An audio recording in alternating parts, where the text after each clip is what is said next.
That's surrounded by a certain irony all of a sudden, isn't it? Union Jack looking a bit forlorn. Not in vogue at the moment, are they? What Sunak did yesterday? No, not at all. What do you think of it?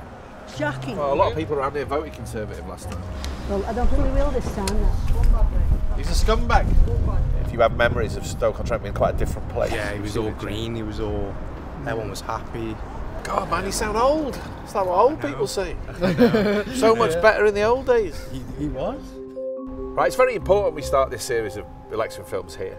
This was the first place we realised that Leave were in with a serious shout of winning the EU referendum. So you're voting out? Out? Now? You're definitely voting out then? Without a shadow of doubt, sir. And we came here 5 years ago and watched Stoke-on-Trent go from being a Labour city to one with 3 Conservative MPs.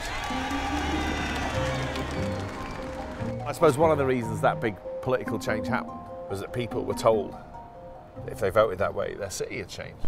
The promise was they'd spend a lot more money on Stoke-on-Trent. Yeah, and they haven't. But they don't know, do you? How's life in Tunstall at the minute? Not the best. Go on. No, it's not the best. A lot of homeless and druggies. And Yeah. I don't go out at night now at all because I'm afraid to walk the streets. Really? Yeah.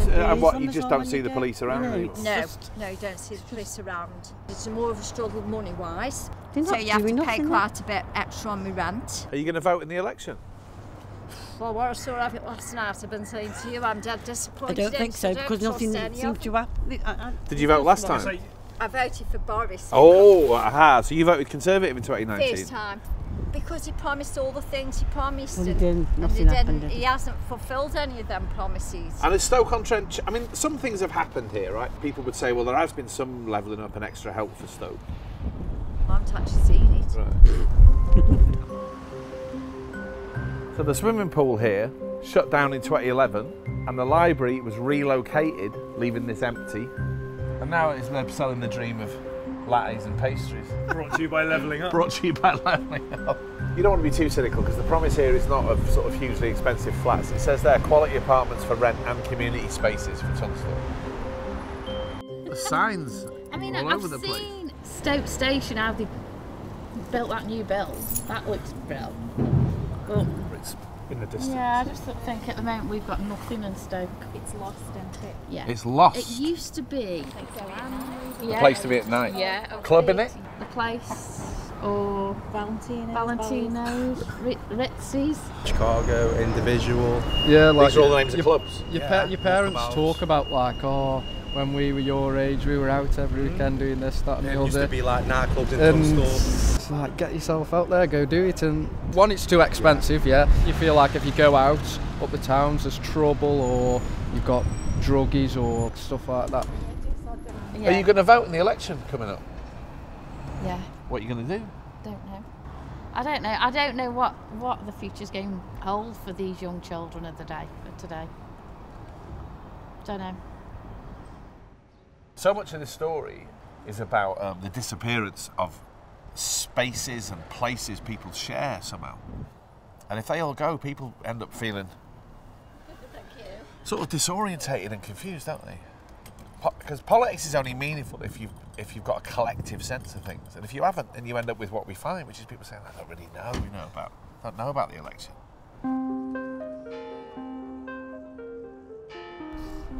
It'd be really easy to come here and just show everything that's gone wrong, but we don't want to do that. Partly because we've met loads of people here who are doing what you might call levelling up from the bottom up.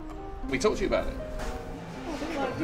Oh, go on. So most of the food that I got on would have ended up in a landfill. It's a social supermarket. Social supermarket. When I was a child, when you ran out of something, and it was go round to Auntie Betty's and ask for a cup of sugar. And all the people that lived in your street and surrounded, they were all, you called them auntie or uncle. They weren't, but that was the respect that you had, and they all helped you out, and you helped them out. I've got a blind neighbour, right? So I make food for her, my other neighbours make food for her, because she's on her own. So something like this, it's just getting the community supporting each other and helping each other out. Yeah. You know, if we do that, we're going to make the world a slightly better place for everybody. But you need change up there as well, really, don't you? Well, yeah. It needs to filter down, and very often the money drops in at the top, and by the time it gets to the ground level, there's nothing left. Mark is the co-founder of the Coliseum Gym. It's a private business with a real social conscience. Do you think you're making a difference though by doing this? I try to, yeah. And what's the Obviously, difference you're trying to make? just try to keep the kids off the streets. Obviously, keeping the local community together as well. I don't do it for the money, you know what I mean? I do it because it's something I've enjoyed doing and like doing fitness-wise for years. And if I can help change someone's life, then I'll do it, like, you know what I mean? Everybody here is so positive and we're all friendly here.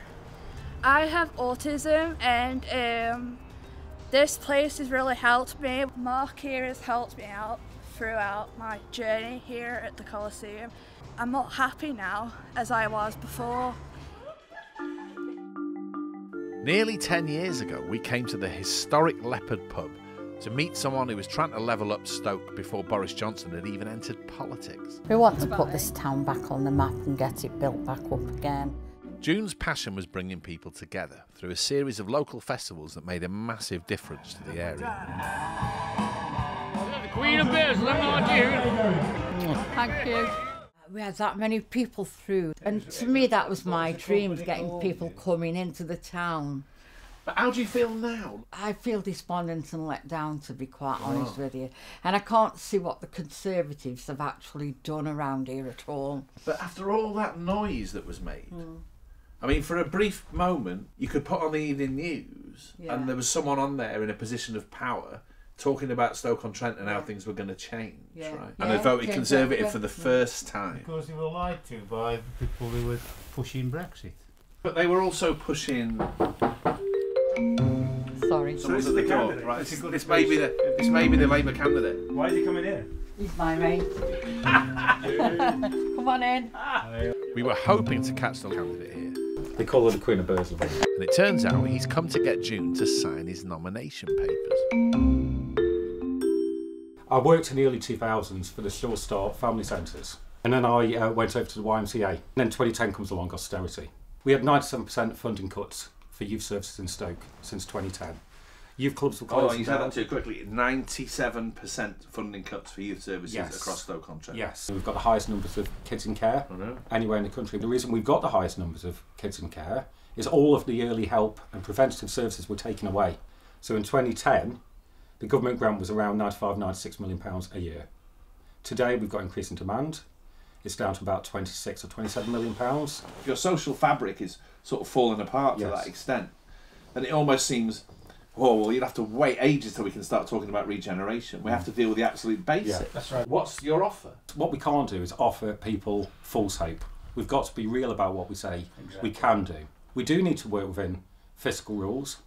We can't do all... There's a lot of stuff we'd all want to do if funding was limitless. It's not. I want Burslem to be a place where people want to come and visit. I've had to retire. We're losing too much. I mean, Leopard burnt down, didn't it? One of the oldest pubs. Yeah. Was the Leopard burnt down? Yeah. Our old town cried over the Leopard. This is the Leopard. The Leopard's gone. Yeah. It's a cannabis farm. That was a cannabis farm? Yeah. And what you said, Farm Foods has burned down? Yeah. Why is it all happening, do you think? Because people on the streets. What, desperate people doing desperate things. And how's life for you at the minute? Horrible. Why? What's going on?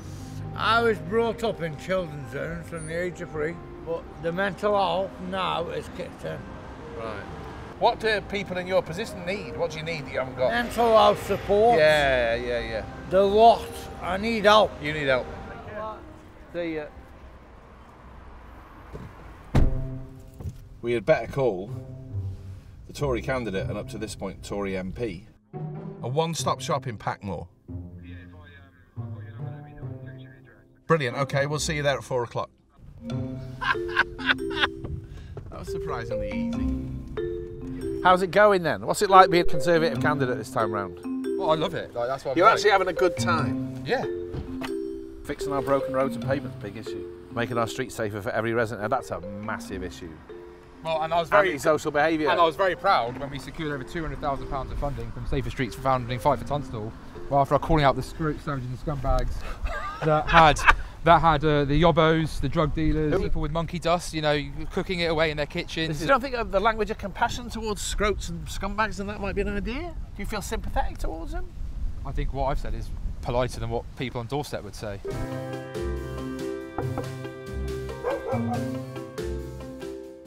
That's 2 yeses. This isn't a setup. In reality, and that's a scrope. That's a scrope. That's a scrope. That's a definite scrope. But no, upmarket scrope. We've asked people a lot since we've been here about levelling up, and I would say just about everyone we've said to, I haven't seen it. Political choices that have been made by this current Labour Council. The Levelling Up funding is sitting there. They're in charge. It's been a year now. I've sent 2 letters and 13 emails. So how am I meant to communicate and engage with my residents about what we're doing with that money if the council themselves won't share with the elected member of parliament about what's going on? You think much more levelling up would have happened had the Labour Party not got in the way? Is that your argument? I think inflation, most importantly, was actually the issue that got in the way initially, because of course that meant we had to go and look at all the projects. I think since Labour have come in, I think they've all been happy to stall certain projects. Oh, interesting. What's the reason that's making you consider reform? Immigration, also the woke society that we have at the moment as well. Well, I'm sure if you know anything about me, sir, you would know that on immigration, both legal and illegal, I've been one of the most vocal people about it. I know what you stand for. I'll be honest, I think the Conservatives have lost their way a little bit. Seen from the outside, the wind isn't at your back quite as much as it was. Oh look, there's no doubt it's going to be harder, and I don't live in an alternative universe. Can you win here again? Yes. And I will love every minute of watching Twitter meltdown.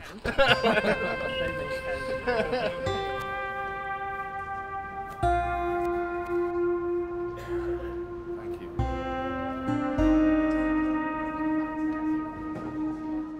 Well, the most maddening thing about the sort of levelling up failure here is they were not seeds that were planted necessarily on barren ground at all, right? There were things happening here that still could be built on, you know. The spirit of this part of Hanley you could sort of expand. You could do something with it.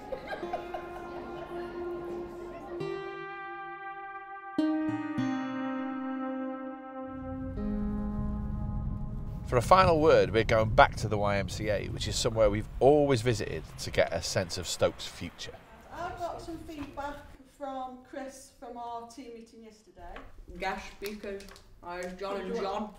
What's Stoke-on-Trent like from your perspective? There isn't any opportunities for young people to go into. You go to high school, you go to college, you get a job. What kind of jobs are you talking about? Retail, office jobs, warehouse jobs. Yeah, stuff you don't want to be doing. You said 0 hours contract. 0 hour contracts are everywhere. Yeah. I'm on that contract. You're on a 0 hours contract. How do you feel about the future, your future? It might be going to shit. It might be going to shit. The education system needs to be better. My GCSEs were taught to by supply teachers. They don't know what they're talking about. What, so you have different teachers coming in and out all the time? People of your age have a much harder time of it than someone of my age did. It's more of a struggle now for younger people, unquestionably. You're all politically engaged. You obviously pay close attention to it. Well, does it pay close attention to you? No. It's a popularity contest. They target it towards people above, say, like 45. It's not targeted towards the future of the country. Yeah, yeah. In 30 years, it'll be us that have to live in the country that they've destroyed. So who are people going to vote for? Labour. You're going to vote Labour. Okay. I'm voting Green. It's either Green or Labour. Can I ask you something, John? Go on. So what do you like about Stoke-on-Trent then? I like the people. It's a good place to talk about the state of the country and the world, and what people say is always really interesting. I'm not a Stokey. I will admit I'm not Stokey, but I'm proud to be living in Stoke. I love the family here. This is my family in this place. Right. It's the connection I've made that I've needed that I never had before. There's two sides to the experience of coming here and doing journalism, and it's hard, right? Because you hear people a lot say, "Oh, my town's really run down. It's terrible. It's grim," you know. And I always feel uneasy about sort of being a conduit for that. But the tension is between that sense that change is a long way off, and at the same time people doing these amazing things trying to hold it together in this very sort of quiet, everyday, almost modest way, right? June in Burslem, Mark who runs the Coliseum Gym, Becky who runs the food project out of the market there, you know. They're all people who, if levelling up meant anything, you know, it should have somehow involved them, right? But that's another way in which politics, even Labour politics, dare I say it, still feels too distant and remote. It's quite heartbreaking coming back here and finding that Not just that the story's the same, but it's sort of got worse in various ways. You know, it'd be nice to come back here in 4 or 5 years and find that things have got better. Even just a little bit. Even just a little.